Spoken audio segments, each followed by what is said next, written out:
Sicário 2, O Dia do Soldado, dirigido por Stefano Sollima e roteirizado pelo sempre excelente Taylor Sheridan, que aqui talvez não estivesse, talvez, eu estou dizendo tão excelente, mas eu explico já. Sicário 2, obviamente, continuação do primeiro Sicário, na época dirigido por Denis Villeneuve. Aqui a esse filme voltam Josh Brolin e Benicio del Toro, ambos aí como, posso dizer que dividindo aí o protagonismo do filme. Obviamente, o personagem do Benicio del Toro bem mais protagonista. Se lá no primeiro filme a gente teve todo o estudo de personagens, tanto do Benício quanto também da personagem da Emily Blunt, aqui com a ausência da Emily Blunt a gente tem uma continuação do estudo desse personagem, porém com algumas mudanças, algumas alterações que não são tão mencionadas diretamente, que o filme aposta não fazer.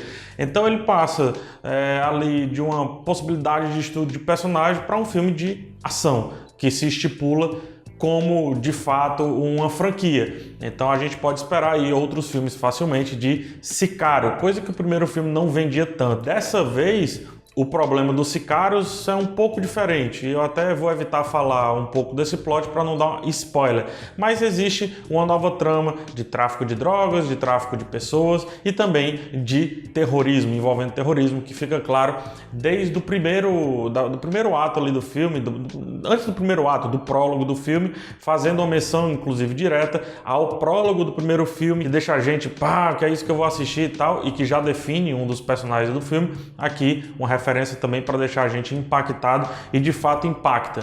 Daí vem, porém, a minha primeira reclamação. Impacta, mas não muda o que chamamos aqui nesse filme de protagonista, no caso, o personagem do Benicio del Toro. Se lá a gente define basicamente as ações e como pensa a personagem da Emily Blunt, aqui, infelizmente, isso não acontece. E talvez seja a minha maior reclamação do filme, partindo então de uma comparação. Ou seja, caso não existisse o primeiro filme, esse daqui não teria esse problema, tá? Não teria mesmo. E dizem que não pode ficar comparando filme, né? Eu concordo em parte, mas aqui a ligação entre eles é muito forte. Tão forte, tão forte, tão forte, que o personagem do Benicio del Toro é a mesma coisa e eles não gastam um segundo em apresentá-lo. Bom por um lado, porque nós já assistimos o primeiro Sicário, então a gente não fica procurando entender esse personagem. Ruim por outro lado, porque caso ele esteja se estabelecendo como franquia, então ele vai ter que sempre, nos começos do filme, ele vai ter que sim, deixar todo mundo a par da situação. E aqui ele definitivamente não deixa. O filme fica nessa, né? Ele flerta com ser um filme de universo, mas aí volta para ser um filme localizado. Porque sim, ele parece um filme episódico. Dá para pensar muito, dá para conversar muito sobre ele, mas ainda assim parece um filme episódico. O Taylor Sheridan, que roteirizou o filme, entrega inclusive um dos pontos mais baixos, porque é o roteiro, né? São as decisões do roteiro. Não sei se necessariamente o Taylor escreveu dessa maneira. Acredito que não, e eu digo por quê.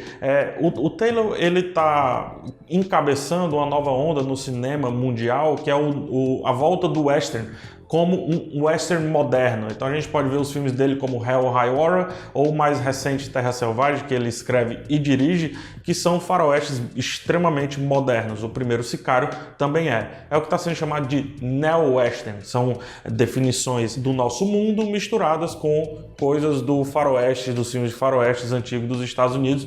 Isso justamente para fazer a gente aceitar melhor e entrar melhor em cenários mais sanguinolentos, mais brutos, onde o bang bang existe e por aí vai. Aqui não existe tanto esses elementos, existem perdidos ali e acolá. Então talvez seja um erro de interpretação e da direção do que talvez, mais uma vez, o Taylor Sheridan tivesse proposto. Sendo assim, seria interessante ele ter dirigido esse filme, né? Mas teria que ter acesso ao roteiro original para saber como é que foi. O personagem do Benicio del Toro não é igual, mas ele estabelece no começo como igual, não pega o primeiro ato para trabalhar o protagonismo, para trabalhar o novo conflito do filme, muito pelo contrário, o primeiro ato é quase descartável.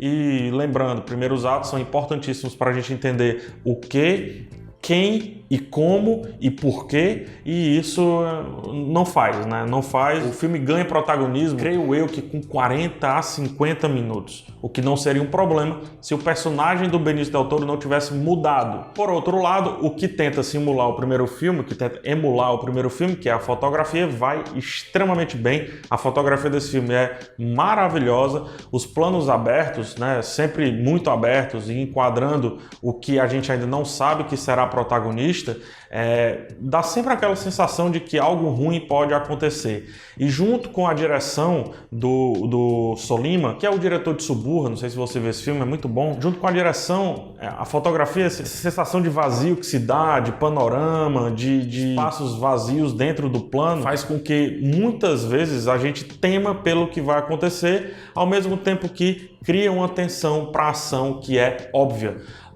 Existe uma cena clássica do primeiro filme, que é a cena do engarrafamento. Eu acho linda essa cena. É dessas cenas que a tensão vai sendo todo o tempo preparada e quando ela acontece, ela entrega de fato toda essa preparação.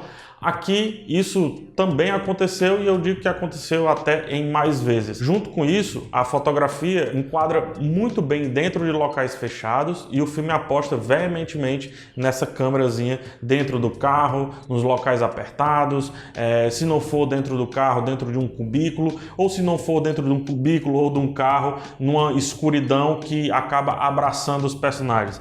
Em falar em escuridão, a luz do filme também é muito bem trabalhada, por mais que ele passe o tempo todo com a luz, a quintura, né, que é referente à região. Num determinado momento o filme utiliza a silhueta, no caso a luz, para nos enganar, e isso é maravilhoso da forma como é feita. Você está tão envolvido com aquela linha de tensão que é criada que aí facilmente você se engana. Por fim, a trilha sonora, que eu acho que existe aí na trilha sonora uma má interpretação. No primeiro filme, esse tom oco que é dado à trilha sonora, ou seja, você sobe os graves, diminui o médio e deixa obviamente, né, o agudo gritar um pouco mais para deixar o nosso ouvido incomodado. Isso era entregue porque é como se a gente estivesse escutando a nossa voz dentro da nossa cabeça lá no primeiro filme, ou seja, vendendo uma ideia de introspecção.